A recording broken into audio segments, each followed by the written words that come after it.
Hello and welcome everyone, Benjamin Carano here with part 6 of the mountain bike build if you are watching those videos in order. And just a quick reminder, you can always find which part of the video is in the first sentence or so of the description of the video. It's not in the title, but the description will have the videos all in order in case you're wondering. And with this video, we're installing the SRAM GX Eagle rear cassette. I have a 10 to 50 tooth cassette.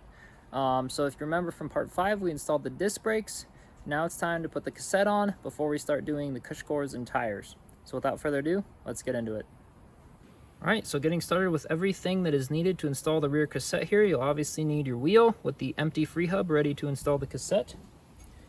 You will need the cassette, in my case the SRAM GX Eagle 10 to 50 tooth cassette. And this is all one piece, by the way.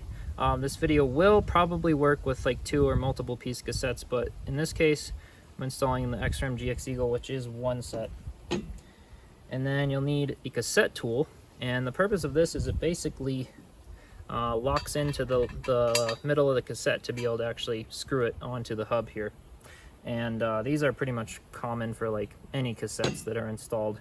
And you can get these, the one I have uses a wrench, which will go around that to install it.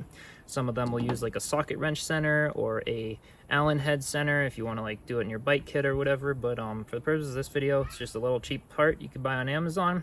Pretty easy to DIY at home. And then if you are replacing an old cassette, which I'll also go over, if you already have the cassette pre-installed, you'll need one of these handy tools, which is called a chain whip. And I'll show you how to use this after the cassette is installed, as if I was to take it off again and replace it if there was an existing one here. So without further ado, let's install the cassette.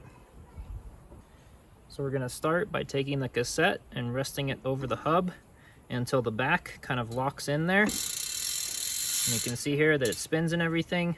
And now what we're going to do is take the cassette tool, put it right over where the axle goes, right in the center like that. Take the wrench or whatever else you're using, or maybe it's a whole entire built-in, and then just start tightening it. In my case, I'm using the adjustable wrench, as I said, but you'll notice that it's kind of tough to turn.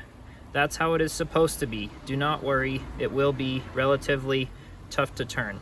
And that's kind of the purpose of it, is that it's not going to come loose while you're out riding. So just keep turning that. Just try and be really extra sensitive to cross-threading, but most likely it's not going to cross-thread if you do have it all installed properly. So as you can see, it really doesn't take too much. It's pretty much tightened down there.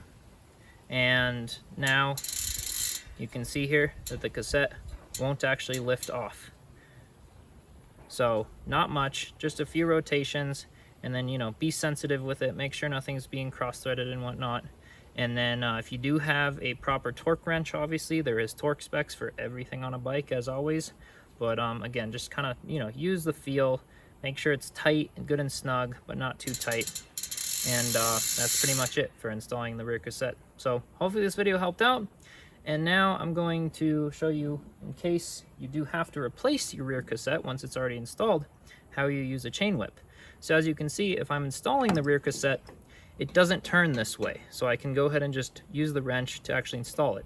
But if I'm uninstalling it, it's just going to keep turning. So I need something to actually hold the cassette. Sometimes you might be able to hold it with your bare hands and then just kind of yank the cassette out. But assuming that the cassette that you're trying to replace was put in really, really tight, what you're going to want to do is take the chain whip. We want it to be flipped here so that this longer chain is coming. So just like that, we'll put it around a middle gear, and this is how you can hold your cassette from actually turning this way. You can see now that it's like a wrench that's now attached to my cassette, and then you can just use the cassette tool and then basically undo the cassette while you're holding this cassette, chain whip in place. So that's how you would do it if you actually had to replace an existing cassette, in case it's worn out or whatever, because you know you have to replace them every now and then. So hopefully this video helped out. If it did, like, comment, subscribe. Any questions are welcome in the chat as well, and I'll go over those in either future videos or answer them right down in the chat. And with that said, thank you so much for watching. I'll see you in the next one.